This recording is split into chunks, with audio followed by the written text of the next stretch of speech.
Good morning guys. তো ভিডিওটা আমার কালকে থেকে করা উচিত ছিল, এমনিতে রেগুলার ভিডিও দিই না। আর এটা হচ্ছে অ্যানুয়াল প্রোগ্রামের লেটার। ছেলে যে নাম দিয়েছে মা, মানে আমি জানি না যে ও নাম দিয়েছে, হঠাৎ করে এসে বলছে মা 10 তারিখ 12 তারিখ, আজকে 12 তারিখ, আজকে হচ্ছে অ্যানুয়াল শোর জন্য সায়েন্স সিটি যেতে হবে। তো বলছি আজকেই ফাইনাল, বলছে না আজকে ফাইনাল না, আজকে প্র্যাকটিসের জন্য যেতে হবে। ফাইনালটা হচ্ছে শনিবার দিন, মানে কিবার করছে 12 তারিখ 15 তারিখ। তো এখন সকাল 6:30 বাজে, আমাদের 8:45-এর মধ্যে এন্ট্রি নিতে হবে। আর আমি এই সবে ঘুম থেকে উঠেছি, আর আমার ছেলের অবস্থা দেখো, ডাকছি উঠছেই না, এখনো ঘুমাচ্ছে, যে যাবে নাকি ডান্সে। তো সবকিছু এমনি কালকে রাতে রেডি করে রেখেছি, এখন রেডি করব, ওকে তুলে আমি নিজেও রেডি হবো। তো ছোটো ছোটো। তো এই ভিডিওটা হচ্ছে বৃহস্পতিবার দিনকার, আর আমার অনেকটা দেরি হয়ে গেছে ভিডিওটা পোস্ট করতে, এডিটিং করতে, কারণ সময় পাইনি, যেহেতু অনেক মানে ইনভাইট ছিল, নেমন্তন্ন বাড়ি যাওয়ার ছিল, তারপর একটু কাজের চাপে আর কি সময় পাইনি।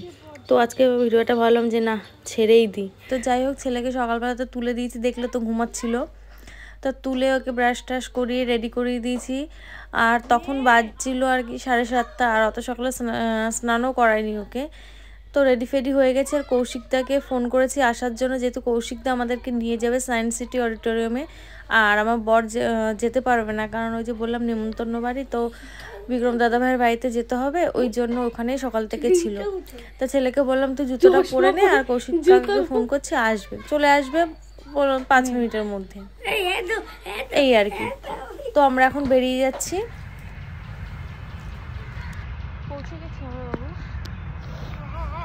তারপর গাইস, সেই গাড়ি স্টার্ট দিতে দিতে আমাদের আধা ঘন্টা, মানে ঠান্ডার আগের দিনকে যেহেতু বাইকটা বের করানোর মানে বাইকটা একটু প্রবলেমও হচ্ছিল, আর বড় সেভাবে স্টার্ট দিয়ে যায়নি, সেই গাড়ি স্টার্ট দিতে দিতে, বাইক স্টার্ট দিতে দিতে আধা ঘন্টা আমাদের লেট হয়ে গেছে।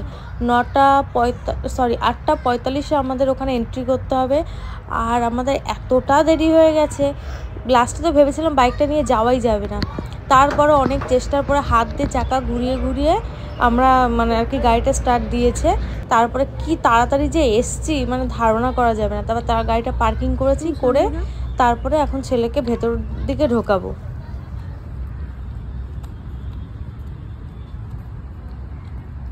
আবার টেনশন হচ্ছে না তোমার? টেনশন হচ্ছে? কিসের টেনশন? তো ছেলে এবার গিয়ে দেখি ক্লাস 2-এর সব বাচ্চাদের ঢুকিয়ে দিয়েছে, শুধু আমার ছেলে লাস্টে। তো বললাম না দেরি হয়ে গেছে, তোমার সেই হাত দিয়ে চাকা ঘুরিয়েছে, হাতে কাদা, সেই হাতটাও পর্যন্ত ধুতে পারেনি, এত হয়েছে। তারপরে এখন সেই হাত ধোবে কৌশিকদের, জল খুঁজে বেড়াচ্ছে।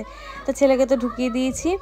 আর এখন আমরা একটু যাব বাইরের দিকে চা খেতে। ওই যে জল খুঁজে পাচ্ছে না, লাস্টে বলছে বোতল যেটা আছে ওটাতেই হাত ধোবো আগে। তারপর বাইরের দিকে এসে চাটা খাবো।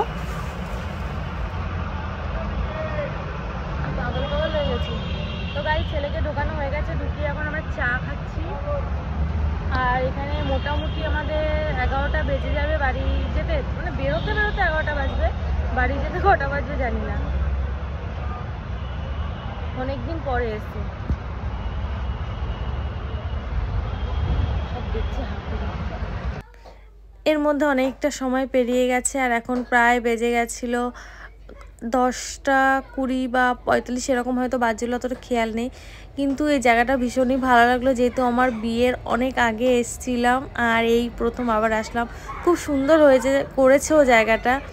তো এর মধ্যে ছুটির অ্যানাউন্সমেন্ট করে দিয়েছে। এবার আমি ভেবেছিলাম হয়তো ক্লাস 1, 2, 3 ছাড়ছে, কিন্তু না, এটা একদম LKG ছাড়ছিল। এরপরে হচ্ছে আয়ুষদেরকে বের করবে, তারপরে ফাইনাল শো এর জন্য অপেক্ষা করছি কবে হবে।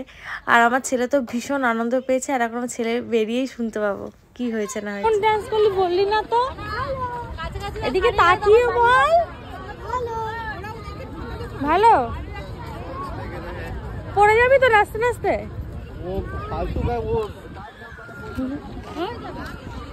টাটা করে দে, কিন্তু কথা এখন খেলতে হবে না, এখন বাড়ি চলো।